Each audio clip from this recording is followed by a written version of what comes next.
नमस्कार, सादर प्रणाम। मैं doctor Om Prakash Mishra, the Sanket live से। आज हम बात करेंगे संविधान निर्माता डॉक्टर भीमराव अंबेडकर के बारे में।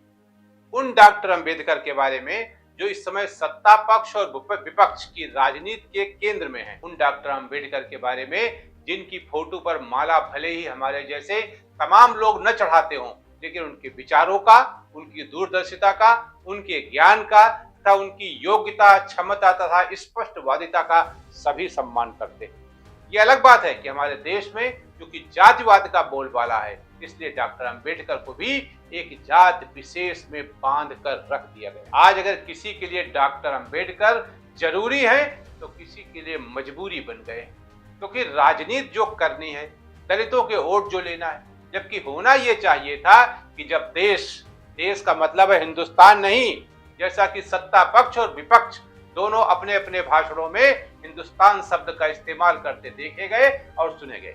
देश का मतलब है जैसा कि संविधान में दर्ज है और हम संविधान पर चर्चा कर रहे हैं, तो चर्चा है इंडिया दैट्स भारत, चर्चा इस पर होना चाहिए। लेकिन दिक्कत यह है कि सत्ता पक्ष इंडिया का नाम तो सपने में भी नहीं ले सकता, क्योंकि देशवासी इंडिया का मतलब इस समय केवल और केवल विपक्ष को मानते हैं। अब हम आते हैं उस विषय पर जिसके चलते पिछले कई दिनों से देश में हंगामा बरपा है।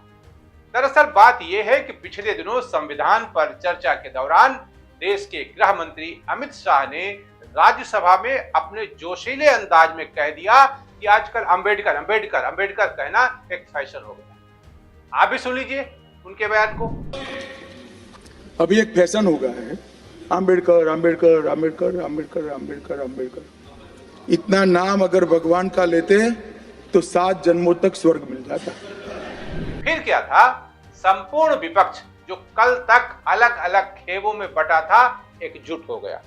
संसद में डॉक्टर अंबेडकर का चित्र लेकर विपक्षी सांसदों ने प्रदर्शन किया। देखते देखते बात आग की तरह फैल गई। जगह जगह धरना प्रदर्शन होने लगे। राज्यसभा में नेता प्रतिपक्ष मल्लिकार्जुन खड़गे ने प्रेस कॉन्फ्रेंस कर गृह मंत्री अमित शाह के इस्तीफे की मांग कर डाली। उन्होंने तो बाकायदा डेडलाइन तक तय कर दी। मोदी जी को अगर थोड़ा सा भी बाबा साहब अंबेडकर के बारे में श्रद्धा है तो रात के 12 बजे के अंदर वो निकाल देना चाहिए, उनको ड्रॉप कर देना चाहिए, बर्खास्त कर देना चाहिए। फिर क्या था, मामले की गंभीरता को भांपकर प्रधानमंत्री नरेंद्र मोदी ने लगातार 5 ट्वीट करके कांग्रेस को घेरने का प्रयास किया।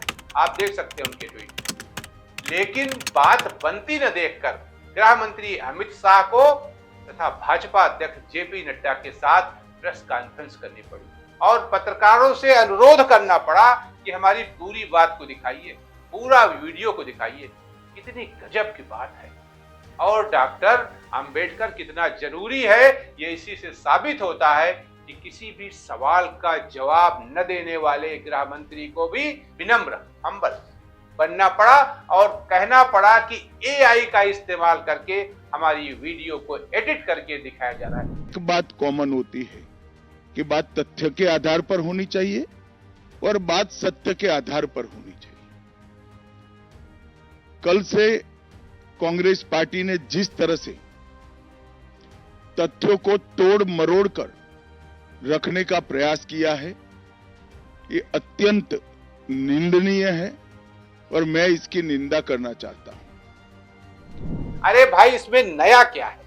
जो आप कांग्रेस के साथ कर रहे थे ना, वही कांग्रेस ने आपके साथ कर दिया, टिट फॉर टैट।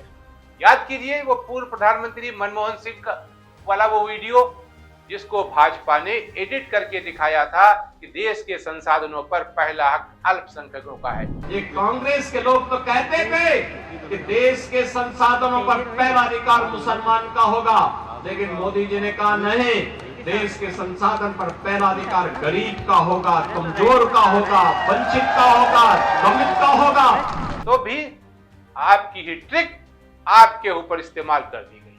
इसमें हो हल्ला कहेगा। अब बीजेपी कहते घूम रही है कि कांग्रेस ने प्रारंभ से ही अंबेडकर का अपमान किया। चलिए इसकी भी मेरिट और डिमेरिट देख ली जाए। पहला सवाल, डॉक्टर भीमराव अंबेडकर को संविधान ड्राफ्टिंग कमेटी का अध्यक्ष किसने बनाया? डॉक्टर अंबेडकर को लॉ मिनिस्टर किसने बनाया? कांग्रेस ने या भाजपा ने? इसके भी फैक्ट्स चेक होने चाहिए। यह भी चेक होना चाहिए कि डॉक्टर श्यामा प्रसाद मुखर्जी को मंत्री किसने बनाया था, भाजपा ने या फिर कांग्रेस ने? इसके भी फैक्ट्स चेक होने चाहिए। डॉक्टर अंबेडकर के जीवित रहते हुए उनकी 100 यात्रा किसने निकाली थी? दिल्ली के रामलीला मैदान में संविधान किसने फूंका और अंबेडकर को सार्वजनिक रूप से गालियां किसने दी? 1979 और 80 में दिल्ली में एक कार्यक्रम में डॉक्टर अंबेडकर को यह क्यों कहना पड़ा था कि I am born in Hindu but I will die not as Hindu? हालांकि मैं हिंदू पैदा हुआ हूं, लेकिन मैं भरोसा दिलाता हूं आपको कि एक हिंदू के रूप में हरगिज नहीं मरूंगा। उन्होंने बौद्ध धर्म क्यों अपनाना पड़ा?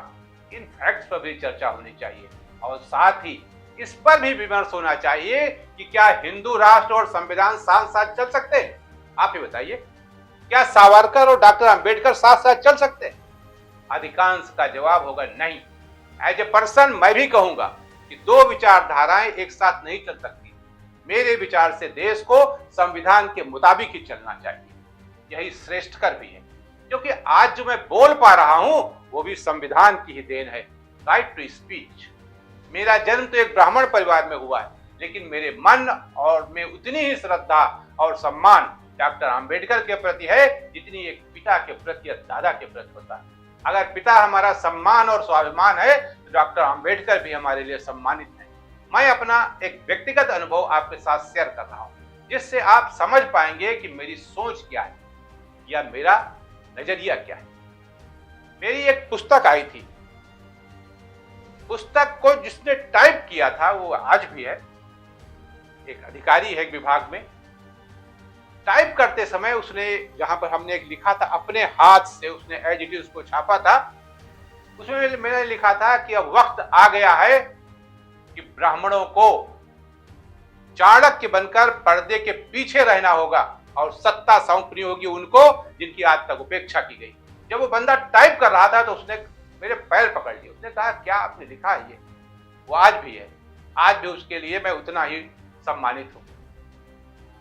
अब आ जाते हैं, इस बात को आगे बढ़ाते हैं।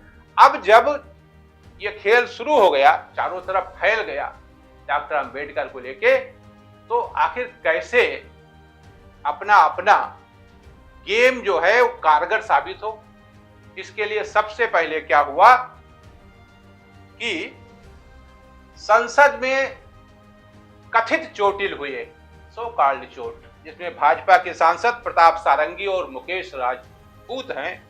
इन्होंने कहा, आरोप लगाया कि राहुल गांधी ने जब ये संसद भवन में प्रदर्शन कर रहे थे इंडिया ब्लॉक के लोग, तो हमको धक्का दे दिया, हमको चोट आ गई। राहुल गांधी एक एमपी को धक्का लगा, मेरे ऊपर गिर पड़ा और मैं नीचे गिर गया। किसने धक्का मारा? राहुल गांधी ने। हाँ, राहुल गांधी ने। राहुल गांधी सबसे आगे थे। राहुल गांधी ने धक्का दिया। राहुल गांधी सबसे आगे थे, वही धक्का दे रहे थे। अब आजकल बेचारे अभी वो आईसीयू में भर्ती हैं। यहाँ मरीज जो मर रहा होता है, तड़प रहा होता है, उसको आईसीयू नहीं मिलता है। मामूली सी चोट में आईसीयू में भर्ती है, कोई बात नहीं, सत्ता प्रतिष्ठान का मामला है। और राहुल गांधी के खिलाफ सुषमा स्वराज की पुत्री बांसुरी स्वराज और भारतीय जनता पार्टी के सांसद अनुराग ठाकुर ने राहुल गांधी के विरुद्ध एफआईआर दर्ज करा दी। We have filed a complaint against Mr. Rahul Gandhi for physical assault and incitement. हमने श्रीमान राहुल गांधी जी के खिलाफ दिल्ली पुलिस में शिकायत दर्ज कराई है, उनके द्वारा शारीरिक हमला और उकसाने के लिए। और जो हमने कंप्लेंट दर्ज कराई उसमें हमने विस्तार में बताया है कि जो घटनाक्रम आज सुबह हुआ पार्लियामेंट के मकर द्वार के बाहर, जहां एनडीए के सांसद शांतिपूर्वक तरीके से कांग्रेस के झूठ के प्रोपेगेंडा को बेनकाब कर रहे थे और उनसे माफी की मांग कर रहे थे, उसी समय लगभग 10:40 से 10:45 के बीच में श्रीमान राहुल गांधी जी अपने कुछ इंडी अलायंस गठबंधन के सांसदों के साथ उस और कूच करते हैं, और जब सिक्योरिटी फोर्सेस के लोग उनको कहते हैं कि ये डेजिग्नेटेड पाथ है, ये रास्ता है जहां से आप पार्लियामेंट के अंदर जा सकते हैं, तो जिस तरह का राहुल गांधी जी का रवैया था, उन्होंने गुस्सा प्रकट किया और शायद इस परिवार और इस पार्टी को अपने आप को कानून से ऊपर मानने की एक आदत सी पड़ गई है, उल्लंघन करने की आदत पड़ गई है। वो डेजिग्नेटेड पाथ जो बताया गया रास्ता उस पर नहीं गए, बल्कि एनडीए के सांसदों के बीच में दल बल के साथ कूच कर गए।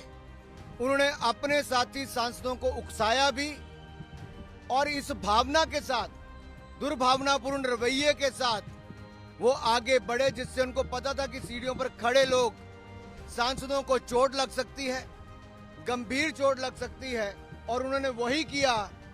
उस धक्के में जहां एक और मुकेश राजपूत जी सिर के बल गिरे, उनको सिर के पीछे चोट लगी, वहीं पे पूर्व मंत्री और सांसद प्रताप सारंगी जी के आगे सिर फट गया है।